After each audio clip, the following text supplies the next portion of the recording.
Hola a todas y todos, nosotros somos Esmeralda Flores Marcial y Adán Noé Ruiz Lara. Somos estudiantes de la Facultad de Derecho de la Universidad Nacional Autónoma de México, de la clase de Lógica Jurídica impartida por el profesor Alfonso Ochoa Hoffman. y en este video les hablaremos sobre el fascículo 6 referente al asilo y condición de refugiado en México, un texto de Abigail Islas López, parte de la colección sobre la protección constitucional de los derechos humanos de la Comisión Nacional de Derechos Humanos de México. El siguiente video se dividirá en las siguientes partes. En un primer momento se hablará sobre el desarrollo histórico del derecho de los refugiados, que cubrirá el primer capítulo de esta obra, y en un segundo momento se hablará sobre los principios más importantes del derecho de los refugiados, así como del derecho de los refugiados en México, que cubrirá la segunda parte del texto. También se comentará sobre un caso ante la Corte Interamericana sobre el derecho de los refugiados, para finalizar con algunas conclusiones. En un primer momento, lo que se debe de tener en cuanto al desarrollo histórico de este derecho es que se da conforme evolucionan también los derechos humanos, y la evolución de los derechos humanos para nuestro interés se da en dos vertientes. El primero, ante el Sistema Interamericano de Derechos Humanos, y el segundo, al el Sistema de Derechos Humanos de Naciones Unidas.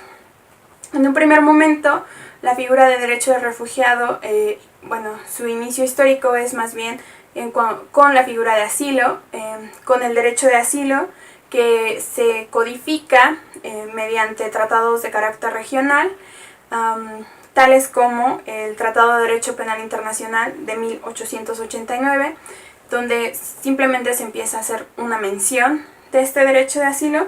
El primer instrumento como tal internacional sobre el asilo fue aquel adoptado en 1928 en La Habana, Cuba, que se conoce como la Convención sobre Asilo. Después de en 1933 se adopta en Uruguay la Convención sobre Asilo Político, más bien para aclarar el sentido de la convención anterior de Cuba, y hasta este momento el asilo como figura se refiere al asilo diplomático. Después veremos que hay dos tipos, al menos en el sistema americano, de asilo, el primero siendo el asilo diplomático y el segundo el asilo territorial. Hasta ahora todos los tratados se referían al asilo diplomático. Después, en 1948, se da la Declaración Americana sobre los Derechos y Deberes del Hombre, donde también ya se recoge la figura en algo más, con más participación regional, y finalmente en específico sobre los asilos, en 1954 se hacen dos convenciones que distinguen, en primer lugar, la Convención sobre el Asilo Diplomático, y en segundo lugar la Convención sobre el Asilo Territorial, ambas de 1954 y elaboradas en Venezuela. En 1969 se adopta finalmente también la Declaración Americana sobre Derechos Humanos, donde se recoge el derecho a asilo en el artículo 22.7, un gran logro debido a que una vez que los estados ratifican este documento es completamente vinculante. Y finalmente otro gran logro interamericano es la Declaración de Cartagena de 1984, que si bien no es de carácter vinculante como la Convención, sí tiene varios logros en cuanto al progreso que da, pues en primer lugar amplía el término de refugiado, del concepto de refugiado, más que cualquier otro instrumento interamericano o del sistema ONU lo ha hecho hasta ese momento. Y en segundo lugar también establece el principio de no devolución como una norma imperante de derecho, o de jus cogens, que se explicará de igual manera más adelante. Como se puede ver, en América Latina, el firmar estos tratados o hacer este catálogo de tratados sobre el derecho de asilo diplomático y territorial, y también la práctica de no extradición por crímenes políticos, generan lo que se conoce como la tradición latinoamericana de asilo, una figura muy trabajada en esta parte del hemisferio y razón por la cual en el sistema interamericano sí hay una diferencia importante entre lo que se reconoce como asilo y refugio. Bueno, en un segundo momento está el desarrollo de la figura de refugio ante el sistema ONU y empieza con la Declaración Universal de los Derechos Humanos de 1948, donde ya menciona esta figura. Y no es hasta 1951 que en el sistema de Naciones Unidas se da la Convención Internacional sobre el Estatuto de los Refugiados, que aquí sí aclara y define muy bien qué es un refugiado surge a raíz de la Segunda Guerra Mundial para la protección de los desplazados de ese conflicto armado y pone un tipo de candado territorial y espacial para la definición de refugiado. Y si bien no reconoce explícitamente la figura de asilo, sí se entiende que implícitamente está incluida en la última opción o última clasificación de refugiado, que es perseguido por sus opiniones políticas. Finalmente, en el sistema de Naciones Unidas, el protocolo sobre el Estatuto de los Refugiados de 1967 amplía nuevamente el concepto de los refugiados y quita el candado de temporalidad y territorial para solamente enlistar los supuestos. Sin embargo, como se mencionó anteriormente, aún en este protocolo la definición de refugiado es más limitada que en la Declaración de Cartagena. Bien, ahora nos centraremos en la focalización del asilo y el refugio en México. En junio de 2011, con base en la reforma de derechos humanos, se reformó el artículo 11 de la Constitución Política de los Estados Unidos Mexicanos, con base referente al derecho de tránsito, y se agregó el segundo párrafo, que es concerniente al asilo y al Estatuto de los Refugiados. El artículo 11 expresa: toda persona tiene derecho para entrar en la República, salir de ella, viajar por su territorio y mudar de residencia sin necesidad de carta de seguridad, pasaporte, salvoconducto u otros requisitos semejantes. El ejercicio de este derecho estará subordinado a las facultades de la autoridad judicial en los casos de responsabilidad criminal o civil, y a las de la autoridad administrativa por lo que toca a las limitaciones que impongan las leyes sobre emigración, inmigración y salubridad general de la República, o sobre extranjeros perniciosos residentes en el país. Con base en esta reforma, se agregó el párrafo segundo, que es concerniente a: en casos de persecución por motivos de orden político, toda persona tiene derecho a solicitar asilo. Por causas de carácter humanitario se recibirá refugio. La ley regulará sus procedencias y excepciones. Bien, para entender primero en México cómo se regula el asilo y el refugio, debemos entender en los instrumentos internacionales cómo se entienden estos. Así, en la Convención Americana sobre Derechos Humanos de 1969, se establece que el asilado o la persona que pedirá asilo tiene el derecho de buscar y recibir asilo en caso de persecución por motivos o fines políticos, delitos políticos o delitos conexos con políticos. Bien, esto quiere decir que una persona necesariamente, para pedir el asilo, debe ser perseguida por motivos políticos, por delitos que sean comunes a estos temas políticos o delitos comunes que tengan que ver con estos temas políticos. En el caso del Estatuto de Refugiado, la Convención Internacional sobre el Estatuto de los Refugiados de 1951 establece que el refugiado se refiere a la persona que, debido a fundados temores de ser perseguido por motivos de raza, religión, nacionalidad, pertenencia a cierto grupo social u opiniones políticas se encuentra fuera del país de su nacionalidad y no pueda, o a causa de dichos temores, no quiera acogerse a la protección de tal país, o que careciendo de nacionalidad y hallándose fuera a consecuencia de tales acontecimientos del país en donde tuvo residencia habitual, no pueda, o a causa de estos temores, no quiera regresar a él. Esta definición nos da 5 elementos. Estos elementos son que debe existir un temor fundado de persecución. La persecución es el segundo elemento. El tercer elemento es que deben existir 5 motivos de persecución. Estos 5 motivos son motivo por raza, por religión, por nacionalidad, por pertenencia a cierto grupo social u opiniones políticas. El cuarto motivo es que el solicitante necesariamente debe encontrarse fuera del país de origen de su nacionalidad o si carece de esa nacionalidad en donde tuvo su residencia habitual. Y el quinto y último elemento es que no pueda o no quiera acogerse a la protección de ese Estado. Bien, la Declaración de Cartagena de 1984 ya antes mencionada amplía más la definición, ya que nos dice que también serán personas refugiadas aquellas que huyen de su país porque su vida, su seguridad o su libertad se encuentran amenazadas por la violencia generalizada, por las agresiones extranjeras, por los conflictos armados internos o por la violación masiva de derechos humanos y otras circunstancias que alteren el orden público.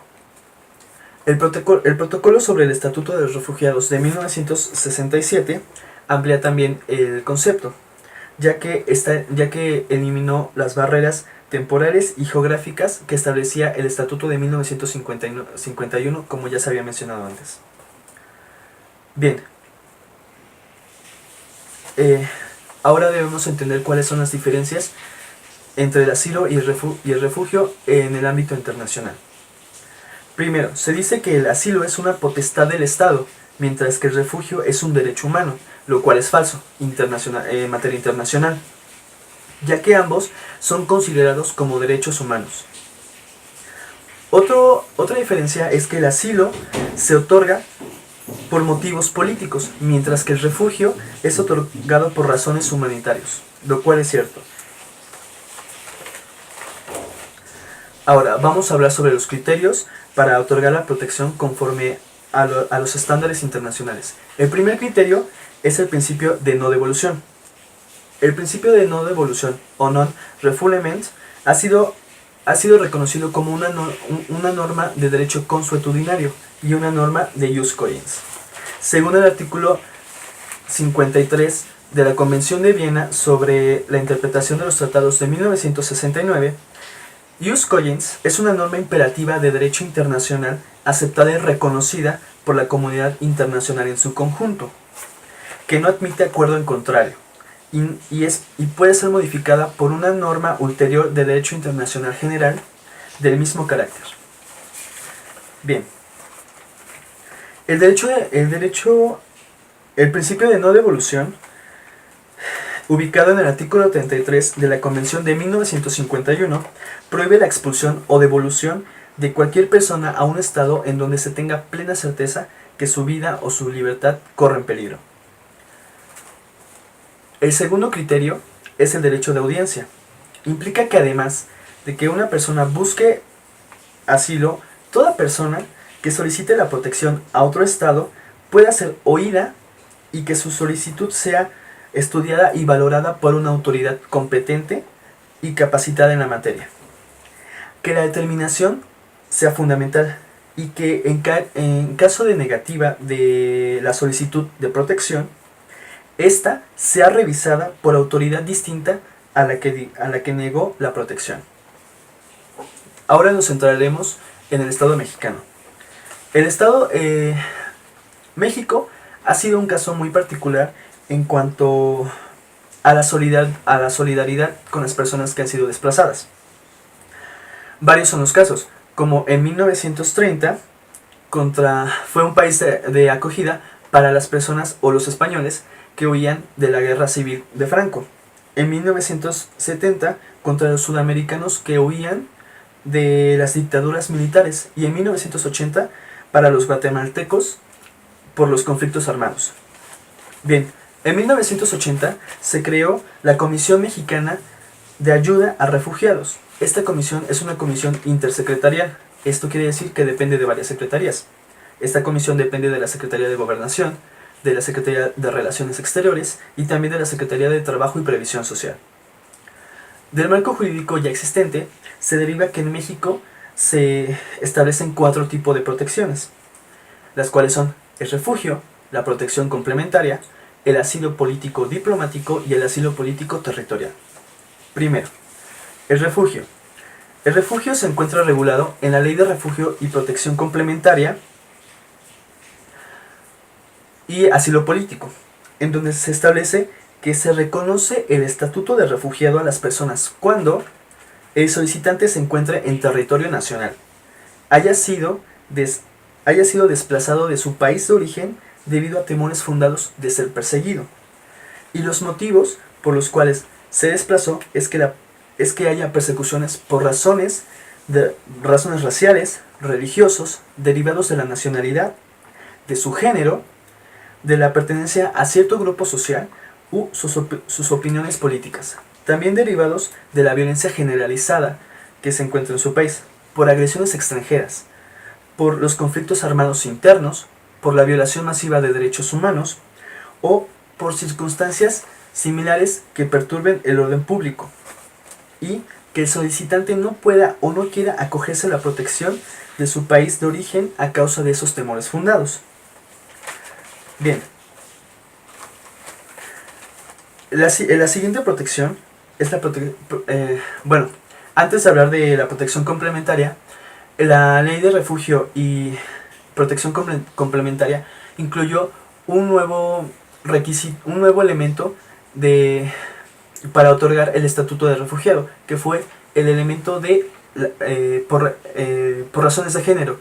Esto fue un gran avance en materia de derechos humanos, lo cual recibió ¿cómo decirlo? La ovación internacional. Bien, ahora la protección complementaria tiene por objeto, regulada en la misma ley que es la Ley de Refugio y Protección Complementaria, tiene por objeto proteger a las personas que no se encuentren o que no puedan encontrarse en el concepto de refugiados, pero que necesariamente requieren la protección de un Estado para no ser devueltos al territorio en donde se tiene plena certeza que su vida corre peligro, ya sean por razones fundadas para creer que pueda ser sometido a tortura o a otros tratos y penas crueles, inhumanos y degradantes. Bien, tales disposiciones se encuentran reguladas en los artículos 33 de la Convención sobre el Estatuto de los Refugiados de 1951 y en el artículo 3 de la Convención contra la Tortura. Ahora, el asilo está regulado en la misma ley, que es la Ley sobre Refugiados, Protección Complementaria y Asilo Político. El artículo segundo nos comenta cuáles son o por qué es lo que se entenderá por asilo político. El asilo político es la protección que el Estado mexicano otorga a un extranjero considerado perseguido por motivos o delitos de carácter político, o por aquellos delitos del fuero común que tengan conexión con motivos políticos, cuya vida, libertad o seguridad se encuentren en peligro, el cual puede ser solicitado por vía diplomática o territorial. En todo momento estos asilos se consideran asilos políticos. Bien, aquí nos hace una clara distinción sobre lo que es el asilo, sobre el asilo político diplomático y el asilo político territorial. El asilo político diplomático básicamente es que la persona que va a pedir asilo debe encontrarse en su país de origen y debe visitar las embajadas o los consulados mexicanos y ahí pedir su asilo, dando las razones que sean por motivos de carácter político, por delitos políticos o delitos comunes conexos con políticos. Ese es el asilo político diplomático. El asilo político territorial, necesariamente la persona que va a pedir el asilo debe encontrarse en los puertos de entrada de la nación, o sea, las fronteras.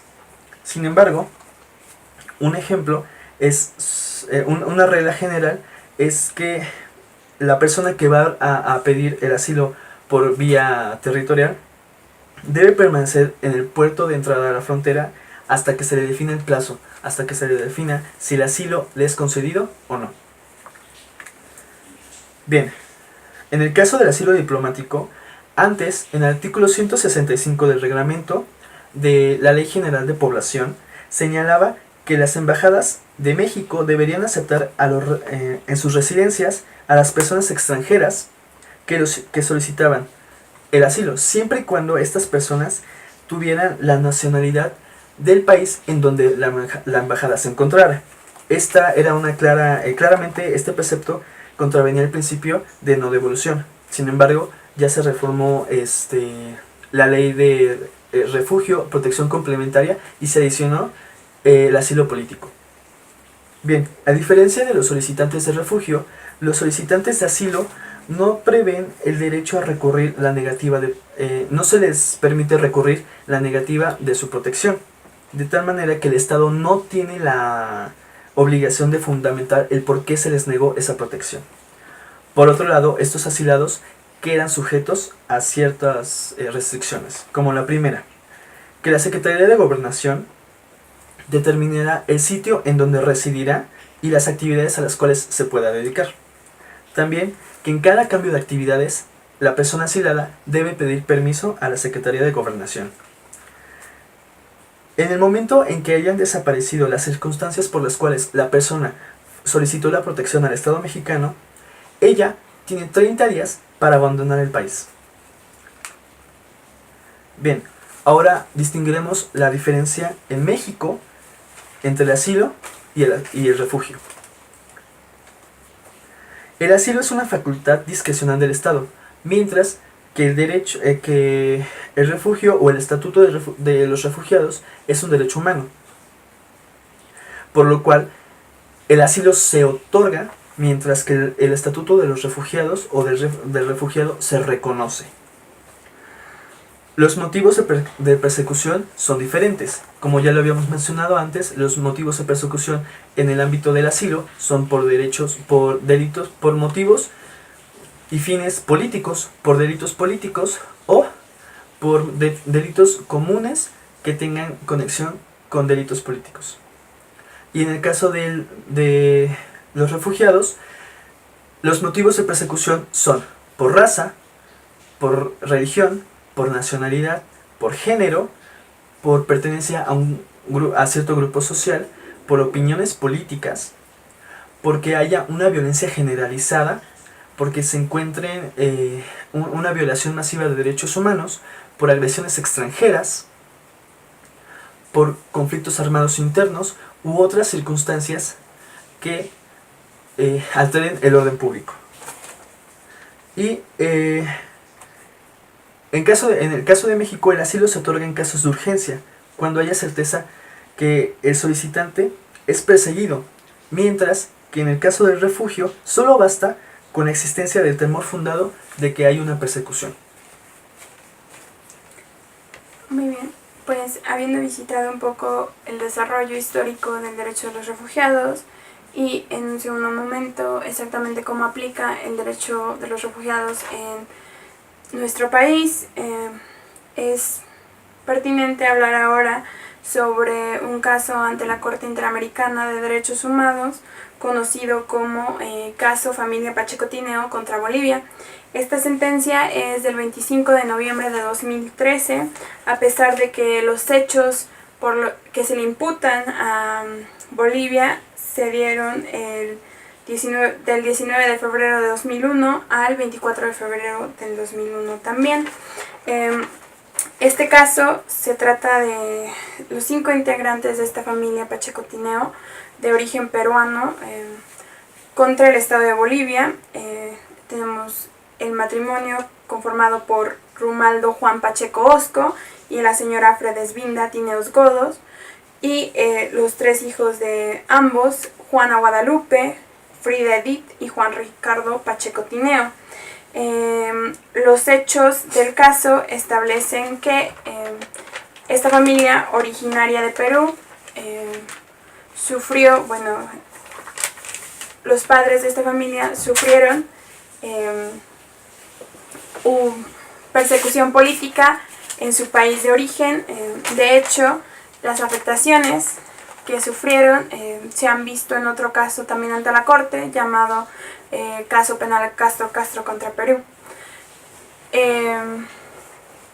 Sin embargo, bueno, a raíz de esos sucesos, ellos deciden salir de su país, deciden irse a Bolivia, donde están por unos años con carácter de refugiados, pero también deciden abandonar Bolivia después de unos años porque no recibieron apoyo que necesitaban, y entonces se dirigen a Chile.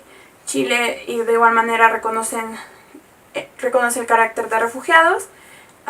Aquí la familia vive por bastante tiempo. De hecho, el último hijo de este matrimonio es de nacionalidad chilena. Finalmente, después de un tiempo, la familia decide regresar a Perú, pensando que el peligro había cesado. Se dirigen a Perú por la frontera entre Chile y Perú, pasan con el carnet de identificación peruano, no tienen mayor problema, se alojan algún tiempo en Perú y su abogado les hace saber que todavía hay una orden de detención contra ellos, razón por la cual deciden regresar a Chile ante el temor de ser nuevamente encarcelados.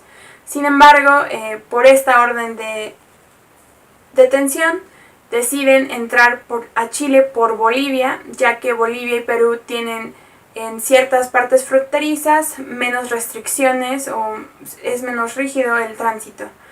Entran a Bolivia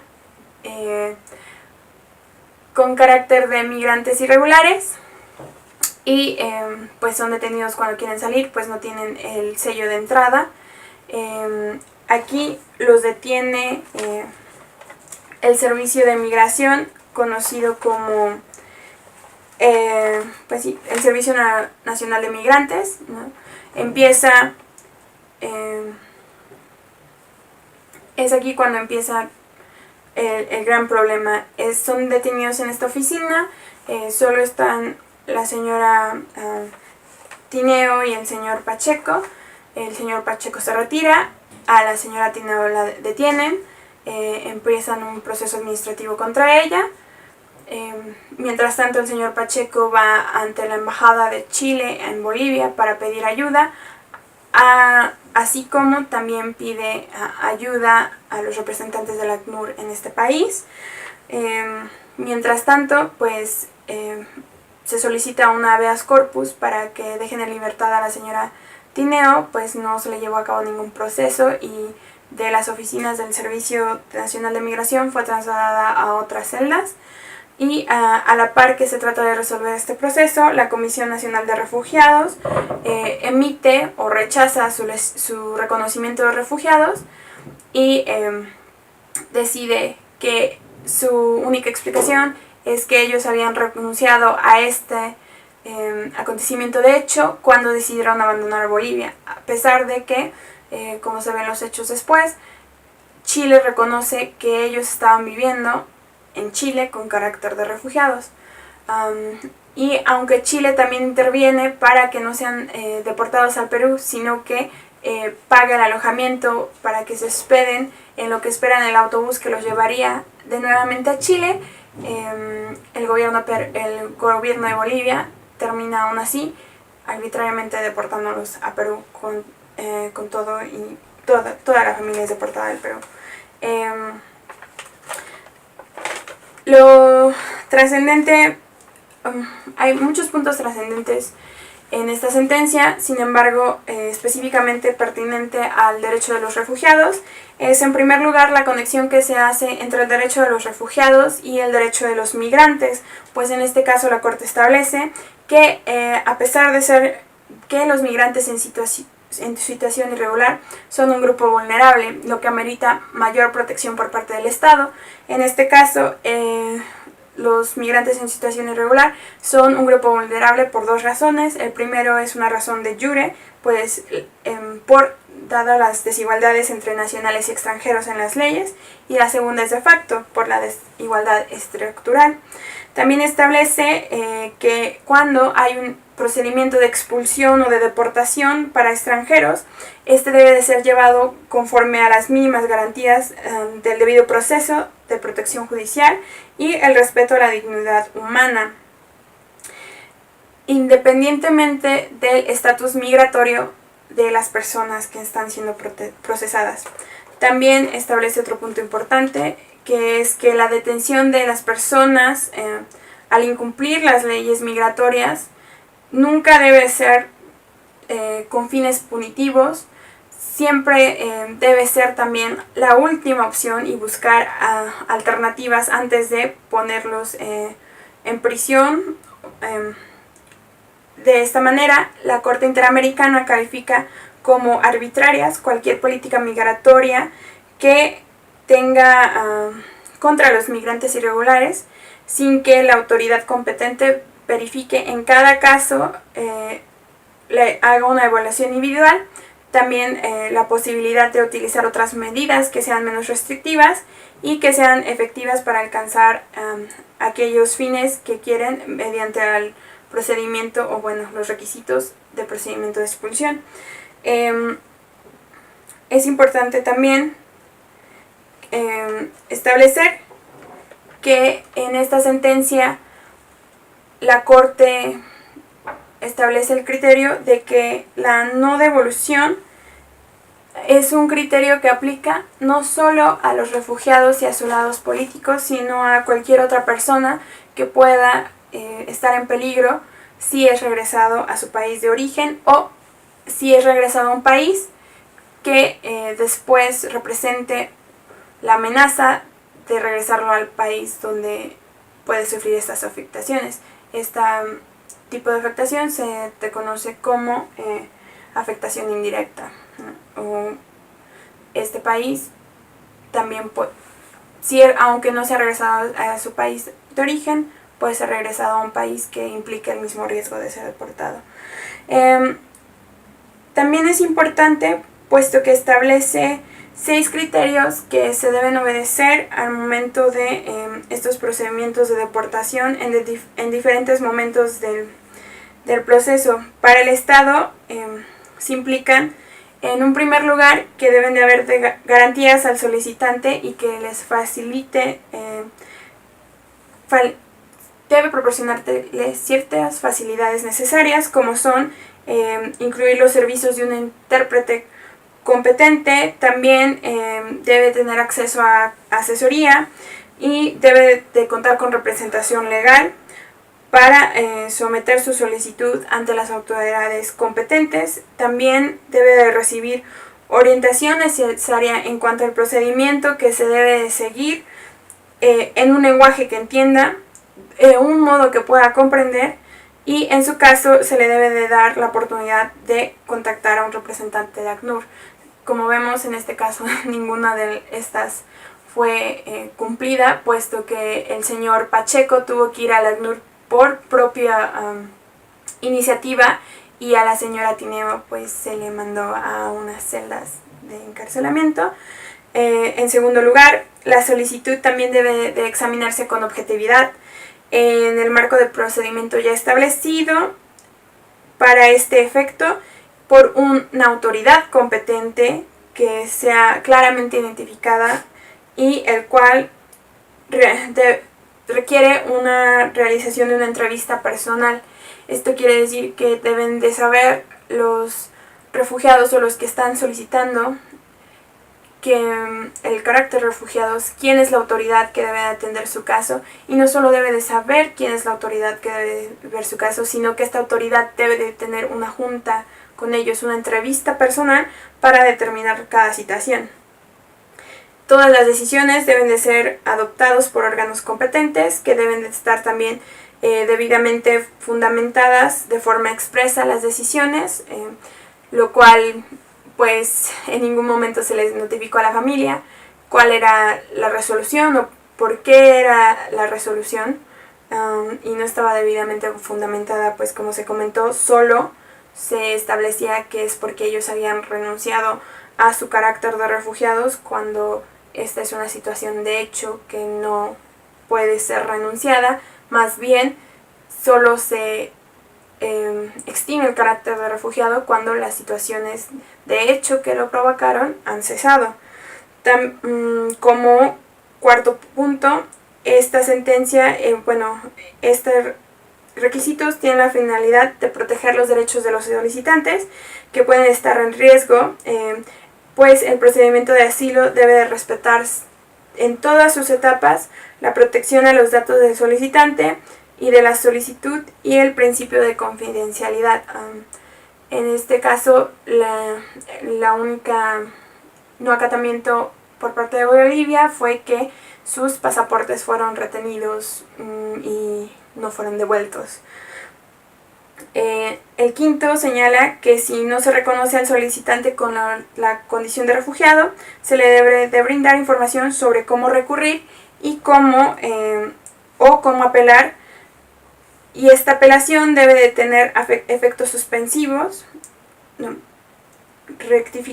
sobre cómo recurrir y concedérsele un plazo razonable para poder recurrir según el sistema vigente, sobre cómo recurrir, y concedérsele también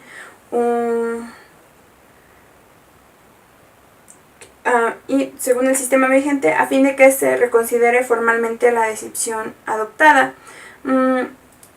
Como vemos, la CONARE decidió unilateralmente, sin la entrevista, sin avisarles, sin tener a un representante, y pues no hubo momento de apelación porque inmediatamente fueron deportados a Perú, a pesar de la intervención de la Embajada de Chile. Y el último, el recurso de revisión o apelación debe de tener los efectos suspensivos, como se mencionó, y debe de permitirse al solicitante que permanezca en el país ante autoridad competente hasta que la autoridad competente adopte la decisión del caso, e inclusive mientras esté pendiente el medio de impugnación, a menos de que se demuestre de que la solicitud es manifiestamente infundada. Nuevamente se puede ver que no se cumplieron con estos requisitos, puesto que no hubo ni plazo de apelación y fueron deportados inmediatamente. También otro punto importante que demuestra esta sentencia, en el caso de México en específico, es cómo el derecho a asilo o el estatus de asilado político sí es un derecho humano y sí está considerado como una categoría de refugiado de acuerdo al sistema interamericano y de la ONU, por lo cual, a pesar de que la familia, el matrimonio Pacheco Tineo era perseguido por opiniones políticas, se le concede, o lo que se le disputa es que Bolivia no reconoce dicho carácter de refugiado. Bien, ahora entramos en el último momento en donde haremos unas observaciones, daremos algunas opiniones.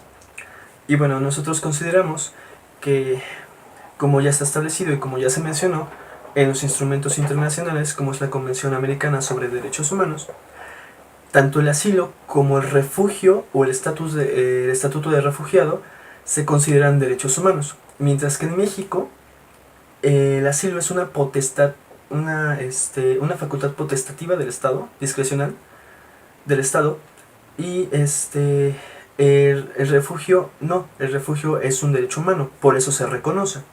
Nosotros creemos que es pertinente para que el sistema de derechos humanos en México sea más incluyente, que la condición de asilado sea también considerado como un derecho humano y no como una facultad del Estado.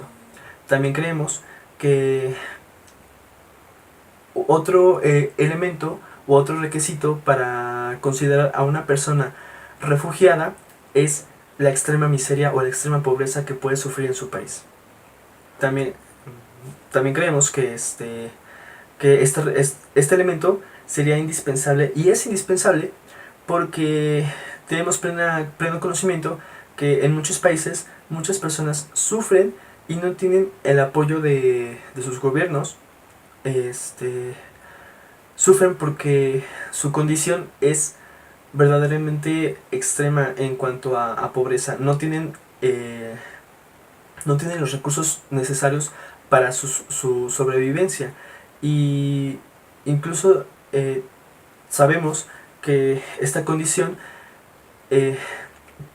pues no, por esta condición de extrema pobreza, no tienen el acceso a los servicios más básicos, como son los servicios de alimento, alumbrado, educación, salud incluso. Entonces creemos que es pertinente, para que también sea más incluyente, que se considere como un requisito la extrema pobreza.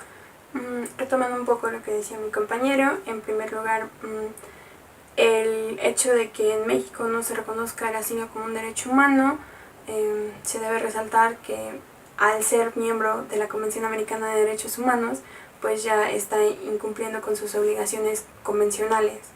Eso en un primer momento. En cuanto al segundo punto de incluir a la pobreza extrema como uno de los elementos que te permiten reconocer el carácter de refugiado, pues hasta ahora, si bien no calificas como refugiado, sí tienes este factor, sí se considera en lo que es la protección complementaria, que aparte de México, otros países como Argentina y como Uruguay, me parece, también tienen esta figura.